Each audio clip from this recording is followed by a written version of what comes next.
So, for those of you who may not know what a K-pop fan base is, we'll start by establishing some background info. Basically, they contribute to a group's success through a strong sense of community built on social media engagement, dedicated fan accounts, coordinated promotional efforts like streaming and voting for awards. They have a shared identity with a unique fandom name and colors. They focus on actively supporting their idols through merchandise purchasing and content creation. You know, they just fostered this really strong connection with the artist through readily available content like shows, you know, like hashtags, blah blah. Now, in my words, K-pop fan bases and K-pop fandoms are kind of like the mascots or like the cheerleaders of K-pop, or well, of K-pop idols. That's what they were supposed to be, right? Fandoms started to become popular during the early 1900s, and they continued to grow rapidly into the 1990s with the emergence of an idol called Seo Taiji. He was a teenage idol, and he had some fangirls. He had some girls who were idolizing him. And these fangirls, they gained a lot of media notice, right? They gained the attention of the press, right? After Seo Taiji and the boys retired, and in the late 1980s, the teenage idols went on to be now like seen as these girls who would dedicate their everyday lives to following, watching, or admiring an idol star. So that was the initial like image, the initial understanding of what a fan base was. It was basically just fan girls, right? I want to establish something before we go on. K-pop idols were pushed to act innocent because of this. Because the fan base or the fans were girls, largely girls, young girls, the companies thought that it would make sense for it to be more acceptable to their parents for them to be such huge fans of these other artists. They would show up with a very innocent image, so no tattoos, no smoking, no cursing, just very holy, very family friendly, and this made them very acceptable to the Korean public. However, this is where things start to get kind of juicy. As more and more companies started to see that you can make a whole lot of money by just debuting a boy group and having these girls go to their concerts and buy all their stuff, more companies started to debut more groups, and slowly, right, the concept started to get more mature, more manly, more cool, more like just more dark. Naturally, it started to attract a older generation, older women, older men, older. And ironically, the average age of these groups just kept getting smaller and smaller, but the fans kept getting older and older. And soon, over time, it turned from fangirls into fan adults, and that's why it's now called fan bases or fandoms, because it's a mix of like girls and men and women and all kinds of people. And today, what I'm going to be talking about is the adult fans. So I just want to establish some kind of background information so you can understand that, like, I know what a lot of people think about fan bases, they think about girls, but there are a lot of adults in fandoms. I believe, yes, we can have toxic 12-year-olds online typing nonsense and telling people to die on Twitter, but the real harm, I think, comes from the ranged adults who have the money and have the time and the ability to go out and to act on their insanity. In a society like South Korea and America, to some extent, where the work culture is highly toxic. For America, not so much so, but in Korea, it is highly toxic, and the work culture is very intensive and very kind of consuming. Like, that's pretty much what I know. Like, people work a lot in Korea. It's expected that you would want to seek other forms of like relaxation and leisure activities, you know. Like, for one, me being a college student, I really look forward to the end of the week when I get to like go do fun things at church and dance and sing, stuff like that. That's my way of relaxing. Just like anybody else, right? You were scrolling online and you just stumbled upon a K-pop video or a K-pop idol doing K-pop things, and you're like, this is interesting. Personally, I was introduced to K-pop through my cousin from Nigeria.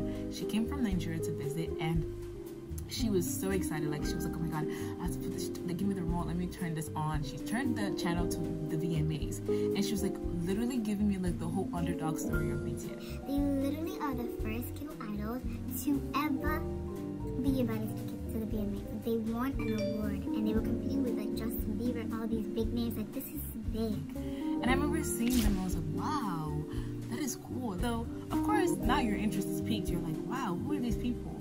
So, you know, you go online, you watch more of their music videos, and you're like interested, like, wow, okay. And as your interest grows further and further, right, you find other people online who are like posting content of them, and you're like, oh wow, these people have a lot of support. Like, there's a lot of people talking about BTS. Why? Then you go to school, you go to work, and you're like, hey, have you heard about this new group BTS? They were on the VMAs or whatever. And you're like, oh my god. What? BTS? Oh my god, yes. OMG, I literally love their song Blessed in Tears. And Jimin is so good and so talented. Like, that guy literally is amazing. So now you're like, oh yeah, BTS. Yeah, they're good, they're awesome. So you're most definitely sold. And so the more you talk to them, the more you're like, you realize like, wow, I like this group. Like, as they're telling you that they like them, you're like realizing even more that you like them. This is kind of how it happens for me, and for a lot of people that I've spoken to and the conversations that I've had. It starts with this little interest of discovery, and then as you start to converse with people, you're like, you find the community, you go online, and you're seeing that all these people are sharing your excitement and support for the group. It kind of solidifies your love for them. It's like, for example, right, imagine having a love for shrimp, right? I love shrimp, and you tell someone, hey, like, you know, one of the foods I really like is shrimp, and you're like, oh my god, they start telling you, like, they start sharing with you every reason why shrimp is great. Like, it literally is so good. Like, it tastes good with every kind of soup. The texture is amazing. It just absorbs flavors so well. Like, I don't understand why everybody doesn't like shrimp. Like, it's so amazing. Like, shrimp should become the national meat, like the national protein. Like, why are more people not fans of shrimp? And that, for you, as you're sitting there as a lover of shrimp already, it just solidifies and validates your love for shrimp. And once your interest in something is validated and like you receive what's it called, approval and acknowledgement for that interest, it kind of just solidifies in your mind. So every time you see that person, you reaffirm your interest in that thing. So like, let's say for example, you like cars, and you have a coworker that likes cars. So maybe you're walking through the day, you might not even remember that you like cars or that you're such a huge fan of them. But when you see them, you're like, oh yes, did you see the new edition of this car was released, blah blah blah. Now you're trying again, and now your love for cars is reignited by this connection you have with this person. Because we as humans, we thrive off of social connection, and so if you're able to strengthen your social connection by conversing about an interest and like a shared interest you have, then it makes that shared interest all the more valuable to you, right? And that's kind of what honestly makes cults so scary. It's like a unified body of people all sharing the same adoration and belief in one thing and spending every day together. Can you imagine? Like, hello, that is terrifying. Oh, I love Jimin, he's so talented. Yes, Jimin is so talented. Yeah, you know what? Yeah, like that's kind of how it works. And that is kind of what makes them so impossible to break in such a formidable force. Now, we reached stage 2. At this stage, you are now spending every day watching them online. You're watching this idol online, you're like, wow, they're so cool. For international fans, it's just like, wow, you're just watching them online, watching all their videos, you're watching their variety shows, you're like, wow, this is so nice. Like, they have all these communities, like, there's so much content about them online. It's just so fun and so exciting. And in Korea, right, what would be happening is that you'll be spending a lot of your time with these fan clubs and like engaging with the fan clubs, whether in person or online, and they're kind of probably encouraging you to come see the idols in person. Because the way that it works in Korea is that like they get priority for a lot of things, and that's for a reason we'll discuss later on in the video. But they basically get to see them in person, they have chances to go to see them at music shows. Like, they have all these perks and quirks that you will be encouraged to take part in once you start getting more involved, right? And so they're kind of telling you, you know, like, you should do this and that, like, yeah, oh my god, buy an album, buy a piece, I want this piece, I want this. So you start getting more and more involved. I mean, now you guys even have nicknames for them, and you know what they're scared of, you know what your favorite idol's favorite food is, and it's slowly turning into a different kind of monster. You're now starting to see this person as someone that you know very well. I mean, you're spending every day with them, talking about them every day with other kinds of people, and they're validating your understanding. Like everything that you think you know about this person, they're validating. And so now you're like sure, and you're set in this belief that you know this person on a deeper level. And this is what we call a parasocial kin. And so basically a parasocial kin is an object of consumption and parasocial interaction such as a family member or a friend. That parasocial kinship is defined on how an individual would treat an extended member of the family. Example being, I really like Tom, and I know that he would never propose to me in a house because like he's not like that. He's just not like that. Like the line between this is a celebrity and this is someone that I know personally starts to get a little like frayed, right? Like you see them and I see idols and I know that they're working very hard to keep up this image of being very nice and fancy and beautiful, and I know that as much as I think I know them, I know that they're working and I know that this is an idol that I'm a fan of. But once you start seeing them as a parasocial kin, start to believe that these things that you're seeing is who they are, and not only that, but you know them on a personal level. Like you know that person, like you're starting to see that version that they're showing you as a friend and as a family, as someone that you're personally close to. And this is where the screw starts to loosen a little bit.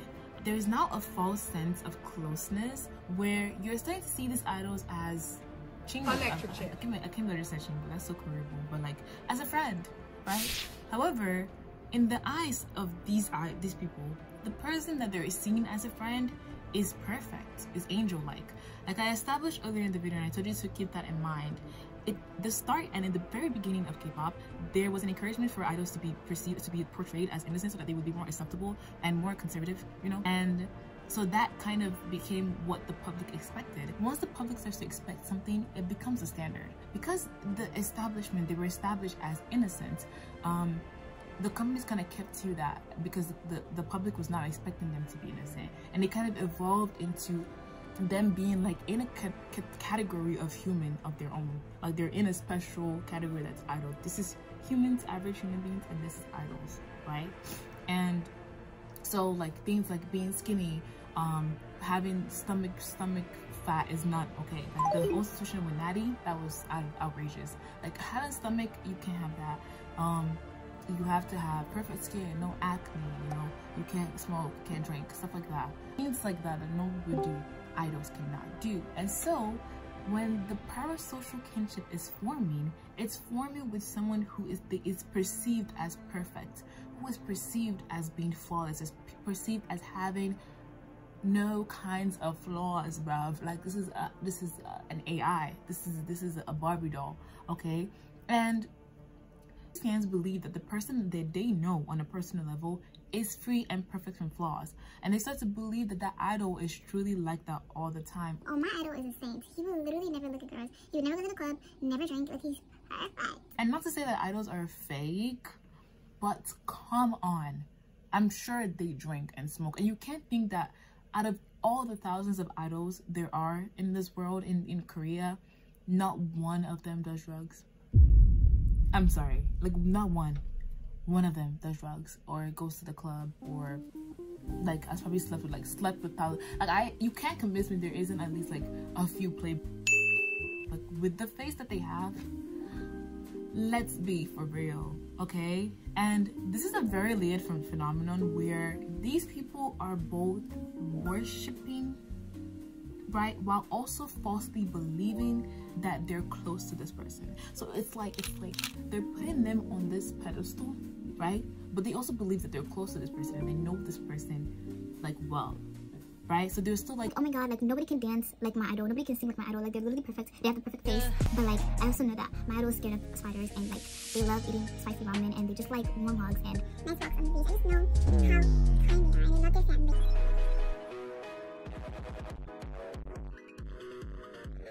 That's what I'm talking about. And it's this weird mixture of two very contradicting things, in my opinion, and it creates this conflict where it is an entitled behavior, where in the case that the idol does fail and disappoint them, they truly expect now that they believe in their head, they're like, this idol owes me something personally. Like let's say someone in public takes something that belongs to me personally, I'll be mad, but like, you're wrong for that, like, you're wrong, I'm gonna report you to someone. But if it's my sister, I'm gonna be like, really? I trusted you and let you sleep in my room, and now you're here touching my stuff. Like, the anger that I feel when my little sister touches my things, it's actually it should be studied. Like something unleashes in me, and I just become someone else. I transform, and I lose it for a second there. But I would say that that's kind of the same thing in this situation, where these people see them as a personal kin and as a close friend, and so when they fail and they disappoint them, it's kind of like, how could you do that to me? I trusted you. The anger is so drastic because they're so deluded. You get what I'm saying, right? That is the first layer. So the first layer we established, I hope you're paying attention, is that number one, right? They are absolutely absorbed in the world of this idol. Like, you can imagine the fan bases are like in Korea or in person. I think like Korean adult fans are the most toxic, where they have in-person like fan meetings, they have like fan clubs, they get to go see the idols in person, like they have all these they're constantly surrounded by like physical manifestations of this idol, even more immersive. And so they're constantly with them online, chatting about them online, watching their videos, liking their photos, and so now they become absorbed by this idol, and they believe that they know them on a personal level. And this leads to a sense of entitlement that you cannot not be perfect. Like, if you are not perfect, you've lied to me and you've wasted my time, and like, I literally can't believe you've done that. Like, what the hell? And that's basically the first layer. Second layer, I hope you guys are staying with me. I hope you guys are enjoying this. Please comment your thoughts and like and subscribe. Let's go. Second layer is that we have ingredient number two. So ingredient number one is parasocial kinship. Ingredient number two is idealization. Oh boy, my favorite word. Once I learned about idealization, I was like, you're Idealizing that. You are idealizing right now. Stop. Sit down and stop idealizing. It is a psychological process where a person exaggerates the positive qualities of an individual, place, or a thing. So they basically like make all the things that they do good to be huge, and the things that they do bad to be tiny and non-existent. And that is basically where fans really become toxic, because now they see them as a kin, as a friend, as someone that they're close to, they need to protect. They're also idealizing them, seeing them as someone who's like just so much better than they actually are. So not only are these idols already perfect in their eyes, they're also like even more perfect. In psychological terms, it is often linked to a need for admiration, validation, and a desire to kind of identify with someone who we perceive as perfect. So the first way that this will manifest is that it's a form of ego boost. So way number one is that someone who is dissatisfied with their life would gain validation from being a fan of or being associated with someone who they see as very talented, very pretty, and very, very perfect. So now, in order to feel some form of accomplishment, they will stick very tightly to this person and put them way ahead of them. So like, I'm a fan of this person who's so cool, which makes me cool too. So the cool things they do make me feel good about myself, if you get what I'm saying. Right now, but this can lead to extreme behavior in order to protect that perfection, because to these fans it is no longer about worshiping and admiring for the sake of it, but rather to make themselves feel good. Like, it's about me now and you, but it's also about me. And you have to understand something. People will do a lot of things for other people, but not as much for themselves, right? Once it becomes about them, ooh, they will do the most diabolical things you've ever seen. I think the mistake that we make whenever we think about toxic fans is that we just think, oh, they're really passionate. Even for like Taylor Swift fans, right? Swifters, we think, oh my god, they're just so passionate and they're just so like intensely in love with this person. No, they identify so strongly with these groups and these celebrities that, and again, don't see them as average human beings who can fail and not be mega successful. So in their head, these idols can and will only do the best thing ever. So like they're so busy identifying with them so strongly that a part of their ego and their pride is now interconnected with that celebrity. You get what I'm saying? I don't know if you understand what I'm saying, but yeah, it's complicated. But like, because I'm like so deeply involved with this person, I believe I know them so personally, and they're so perfect in my eyes, I truly believe that I have some kind of status from being identified and being a fan of this person. So in their eyes, these idols can and will do only the very best in everything, right? Voting for music shows for these toxic fans becomes a sport. Selling out concerts or charting on music charts is like a life or death situation. Like, it's serious. It is now a matter of preserving the identity of that community. You know, they're trying so hard to protect the reputation, the image, the success of the idols in order to keep them feeling good about themselves while interacting with that group and that fan base. I don't know if you understand what I'm saying. It's kind of complicated.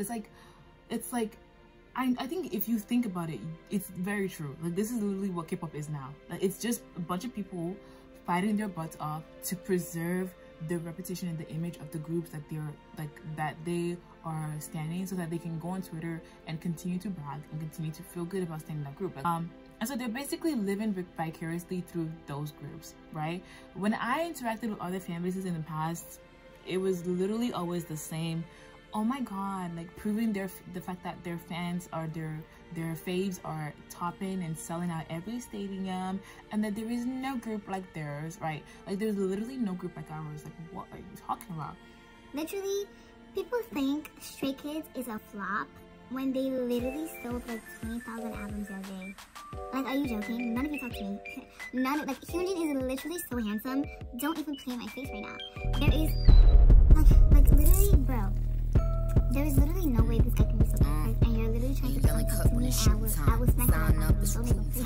Basically, competition does not exist. Like, healthy competition is not a thing. It's like all in or all out. Like, we are the number one. We deserve to be number one. We can't be number two, number three, number four, because my idol is perfect, and perfection deserves to be at the very, very top, basically. And so they idolize these idols both for the sake of protecting them and for the sake of protecting their own ego and to make themselves feel good, to a point where it now becomes exhausting, y'all. Like, bro, you do not want to be on Twitter during the award seasons or the comebacks of different groups. Like, it's literally so draining.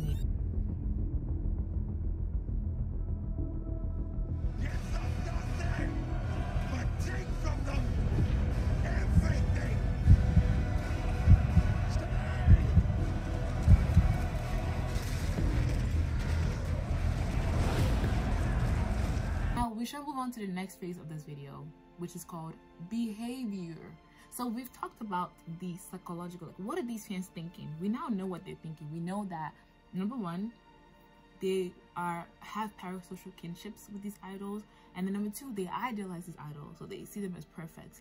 And so because they idealize these idols and identify with them so deeply, they feel a sense of protection. Like, you know, they have to protect, they have to keep safe what belongs to them, you know? And so this is where we get into behavior, toxic fan behavior. How does that mentality now translate into action that we all see and we all know and we all talk about? Cough, cough. SM. On one extreme end, it is the immense desire to preserve one's ego by boosting the group to success. For many fans, like myself, sadly, will manifest into a belief that the success of the group single-handedly lies in your hands. Oh my god, they will go to any length to bring success to their groups, even if it means being an absolute menace on the internet and dragging down other groups. So spamming mass death threats and name calling over something as simple as some other idol wearing the same outfit as your fave. Are you being serious right now? Like, are you being serious right now? Or even an inability to accept the fact that you lost.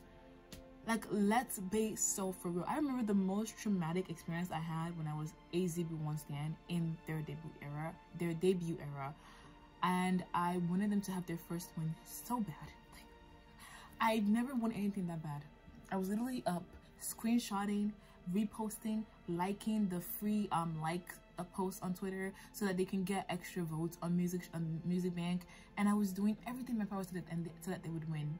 And then they lost to EXO, and their fans were literally like, how dare you think you could win to EXO? Are you mad? Like, you're actually stupid for that. And so we just felt really dumb and really sad. We're already really sad, and we worked just as hard as they did to get that win, and we just felt kind of like, hello, like, what's the point of that? You are dumb, unattractive, overweight, Unworthy, untalented. Even one stands were like, actually no, this was clearly rigged. Like, you guys clearly rigged the whole show. And they started emailing the Music Bank show to have them redraw the win. Like, it was just so embarrassing. I can't believe it.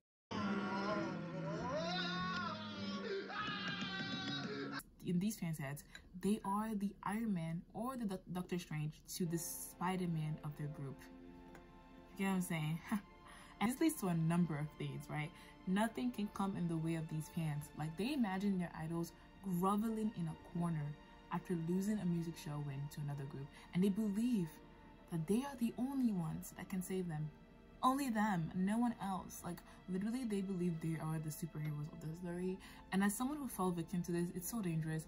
And like, in your mind, it's like, so okay, if I don't vote, they're gonna cry. Simple. That's literally it. Yes. How would their heart handle the pain? Like, it's literally so, I can just picture him in the corner crying because I couldn't get him to win, my poor baby. And it's a mindset that kind of creeps in slowly, right? Under the guise of admiration, and oh my god, I want to see them do so well. And don't get me wrong, there's nothing wrong with wanting the group that you stand to do well or to be seen in a positive light. Personally, once I really got to know these individuals on a personal level, and I got to know how hard they worked and how talented they were, I really truly wanted them to win because they deserved it. The problem is, when you then join a fan base and the obsessive hands-on behavior causes you to kind of lose track of what is normal and what is not. Like, spending every single waking day building on your phone. Like, I'm literally in public, I'm in church, like, screenshotting, sending, like, obsessively checking, streaming music videos. I would be studying and I would have my phone just streaming the music videos over, and I hated that song. I can't lie to you. The ZB1 In Bloom debut song, I disliked that song with a passion, and I had to keep it. I couldn't reduce it all the way to 0 because then YouTube would know, so I had to leave it playing out loud. I wanted to cry, but I did that because I just had this, I believed that is what I had to do in order for them to do well, and I was just so caught up in the intensity and the toxicity of it all. To put it simply, the art of fan bases is so intricate and so organized that if you are not careful, you will become a well-oiled cog in that machine. Like, you'll be working very, very, very, very, very, very, very effectively, and you won't even realize that you're just basically a working ant. And you kind of lose track of what is normal to think of others, what is normal to do of others, because you're surrounded by deranged fans. Like, there's just so many things going on here.